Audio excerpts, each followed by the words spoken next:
আসসালামু আলাইকুম।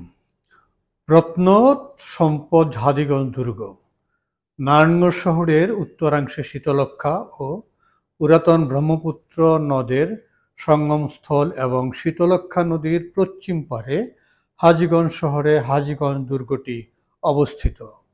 এ দুর্গ খিজিরপুর দুর্গ নামেও পরিচিত, কারণ সে সময় এই অঞ্চলের নাম ছিল খিজিরপুর। এই দুর্গটি নির্মাণকাল নিয়ে ভিন্ন ভিন্ন মত রয়েছে, তবে নির্ভরযোগ্য ধারণা হচ্ছে মোগল, মগ ও পর্তুগিজ জলদস্যুদের আক্রমণ প্রতিহত করার উদ্দেশ্যে 1585 খ্রিস্টাব্দে ঈসা খাঁ দুর্গটি নির্মাণ করেন। তবে ঢাকা ও পার্শ্ববর্তী এলাকার দুর্গগুলোর সাথে এর মিল থাকায় কোনো কোনো ঐতিহাসিক দুর্গটিকে সপ্তদশ শতকের মীর জুমলার তৈরি বলে মনে করে থাকেন। তবে এ মতের সপক্ষে কোনো প্রমাণ পাওয়া যায় না।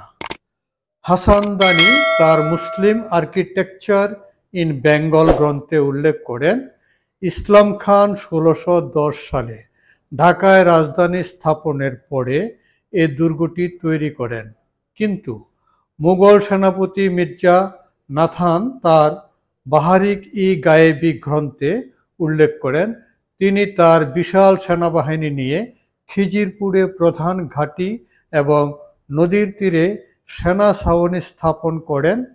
1610 সালে মুঘল রাজধানী রাজমহল থেকে ঢাকায় স্থানান্তরের আগেই এই এলাকার সামরিক গুরুত্বের কথা মুঘল সেনাপতি তার লেখায় উল্লেখ করেন।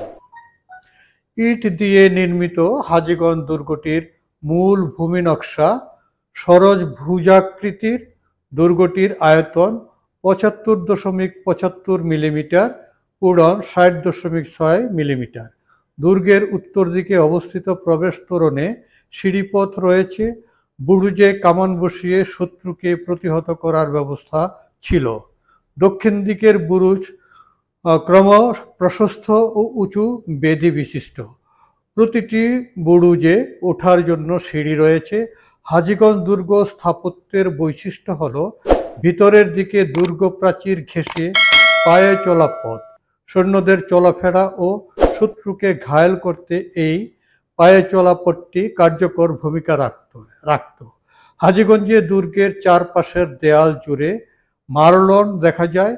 এটি মুঘল দুর্গ স্থাপত্যের একটি সাধারণ বৈশিষ্ট্য হলেও হাজীগঞ্জ দুর্গের বিশেষত্ব হল প্রতিটি মারলনে রয়েছে একটি ফোকর। এই ফোকরগুলোর প্রতিটির ভিন্ন ভিন্ন দিক ও কৌণিক অবস্থানের কারণে কাছে ও দূরে গোলা নিক্ষেপ করা যেত।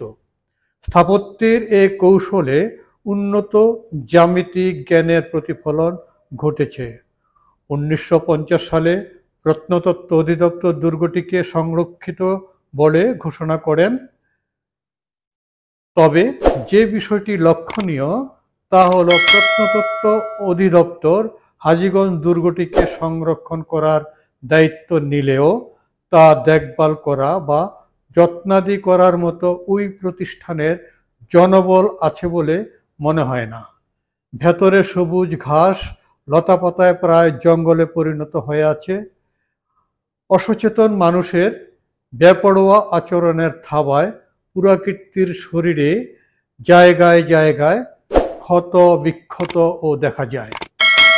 দানবাকৃতির লোকদের এমন অত্যাচার থেকে দুর্গটিকে রক্ষা করা জরুরি বলে মনে করেন অনেকেই।